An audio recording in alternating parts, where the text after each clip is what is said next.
Welcome to the Quick Start tutorial to Pacific Rails Incorporated, a train game by Dean Morris and published by Vesuvius Media. Pacific Rails is played from 2 to 4 players ages 14 and up, and it takes around 60 to 90 minutes.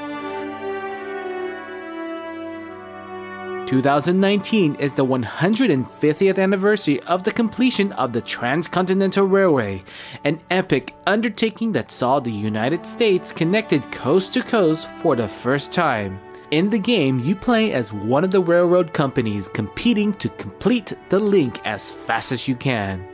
To do this, you hire specialists, build an economic engine, manage your resources, and lobby Congress for extra assets. Before we can hop onto the game, let's first set it up. Begin by placing the game board in the middle of the table. Next, players choose their player color and get the following tokens: 1 player board, 2 train engines, 1 progress marker, 7 telegraph stations, and 11 houses. Place a house on every resource multiplier spot on your player board. This should have 1 spot open for a player to choose one of the 4 resources set that a 2 times is showing. When collecting that resource, you'll be collecting 2 rather than 1. Now place telegraph stations on every telegraph spot on your player board. Depending on the number of players, they get the relevant amount of workers. For a 2-player game, each player will have 6 workers. In a 3-player game, 4 workers, and in a 4-player game, 3 workers. Players place their score marker on the spot 0 of the game board and take 1 of each resource: gunpowder, money, iron, and wood. On the game board, place 8 senator tokens so that they cover up the 1 VP spot of the Capitol section. Create the supply of resource tokens, carriage upgrades, specialist tokens, and tracks. The player who most recently saw the Pacific Ocean gets to go first, or have the youngest player go first. Turns are taken clockwise.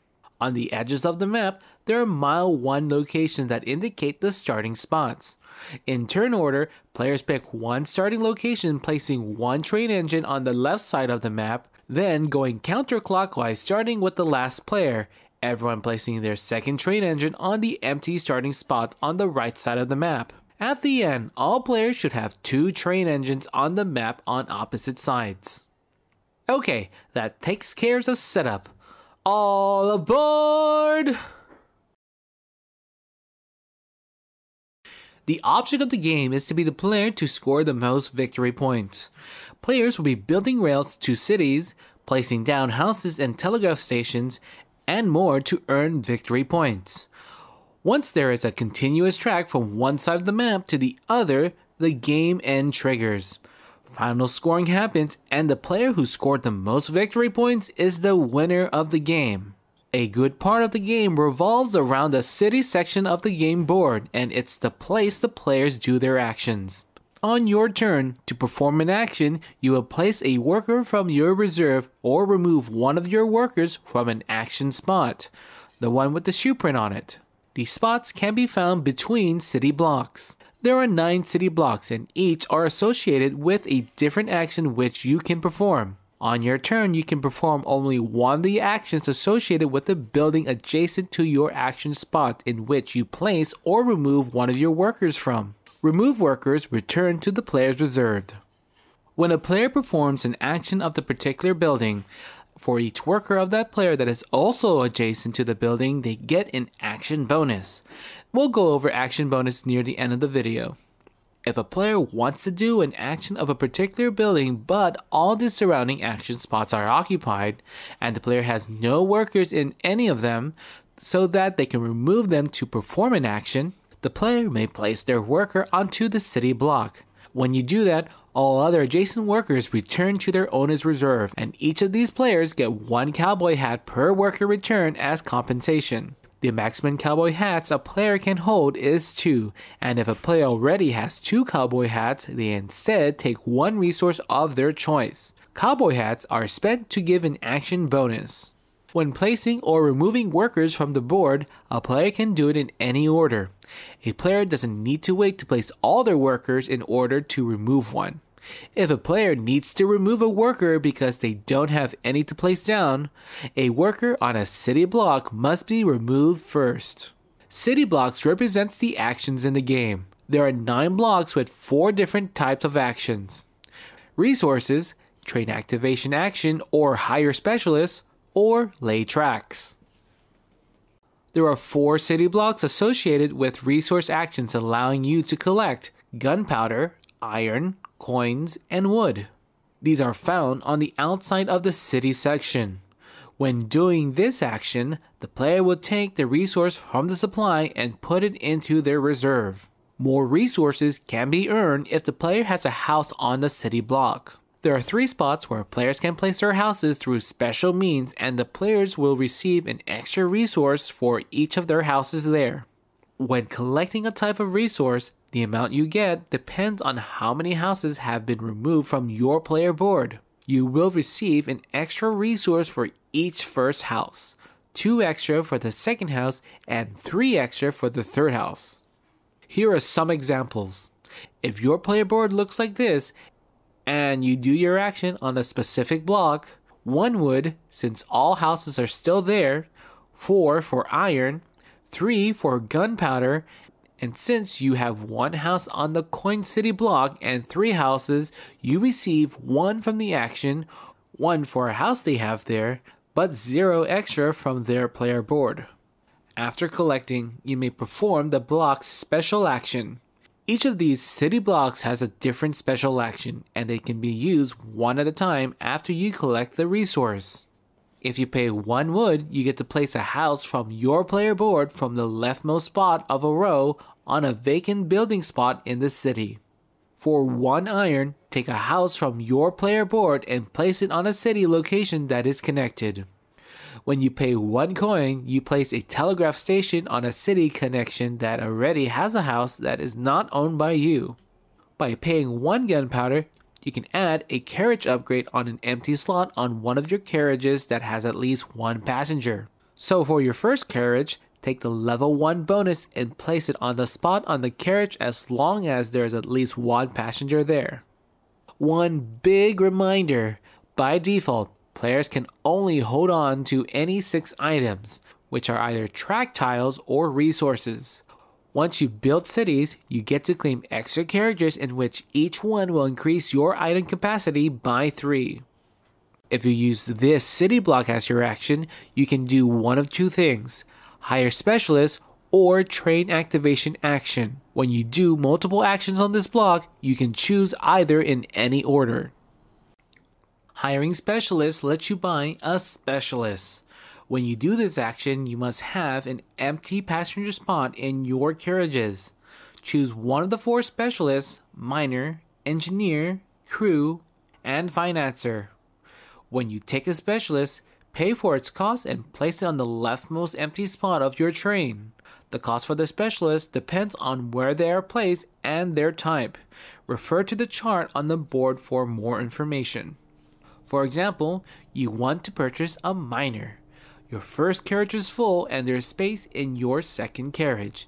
You need to pay 2 gunpowder and 1 wood. To use these specialists, you need to take the train activation action. There are 4 city blocks that have a specialist: miner, engineer, crew, and financer. Taking this action will activate your train with your foreman first, followed by the specialist you have in your carriages. The foreman becomes the specialist of the city block you use. So if you perform this action using a city block that has an engineer on it, your foreman becomes an engineer. Then in order, starting with the first carriage, from left to right, the carriage's upgrades activate first, then the left specialist, and then the right specialist. A specialist ability on the second carriage can be resolved twice, and 3 times on the third carriage. Here are the effects of this specialist. The miner lets you spend 1 gunpowder for 1 tunnel track. The engineer lets you spend 1 wood for a bridge track. The crew lets you spend 1 iron for 1 rail track. The financer lets you perform the lobbying Congress action. In this example, the player has the setup and uses the train activation city block action with the miner. First, the foreman will do the miner ability and the player plays 1 gunpowder to gain 1 tunnel. Then, for the first carriage, the player uses their upgrade and takes 1 iron from the supply. Then with the left specialist first, the financer, the player pays 1 coin for the financer's action, and the player moves a senator down on the track to receive 2 wood. This action will be explained later on in the lobbying Congress action. Next is the engineer, and the player spends 1 wood and receives 1 bridge tile. Finally, on the second carriage is another engineer. The player does the action twice and spends 2 wood to gain 2 more bridge tiles. Although the specialist must be resolved in order, it is up to the player to activate their ability. The lobbying Congress action is performed when you resolve a financer during the train activation action. You can do one of 2 things with this action. Either push down a senator's hat to collect the reward it covers, or reset all senators at once to earn victory points for each senator moved back to the top. The Capitol panel is divided into 3 sections, each with an increasing cost of coins. In order to move a senator, you need to pay the relevant cost in coins, and you must also have the relevant amount of action bonuses. These bonuses are earned if you have more workers adjacent to a city block, if you use a cowboy hat, or when your financer is in a higher level carriage. For example, if you activate a financer on your 3rd carriage, you'll be able to use the senator in the 3rd area. If there are 2 of your workers here and you place your worker down to use this action, you get 3 actions. 1 from your 1 new worker and 2 from the existing workers. Then you can spend up to 3 coins and 3 actions. You can use all 3 actions and 3 coins to use these actions to gain 2 tracks of any type, or you can use 2 actions and 2 coins for this action and 1 action and 1 coin for this one. The second action you may perform using the middle city block is to lay track tiles on the map. You need to have track tiles that were created using the train activation action. You also need to have enough tiles to reach another city, and you cannot perform the action if you do not. You must match the track with the terrain when placing the tiles on the board. Rails are built on grasslands, tunnels are built on hills, and bridges are built on rivers. These mountain spaces are impassable, and tiles cannot be built there. The players will need to use the necessary tiles and to either place a house or telegraph post to establish a new connection to a city. A player may use tiles already placed and go through cities with other players' buildings as long as the result makes a new connection between 2 cities.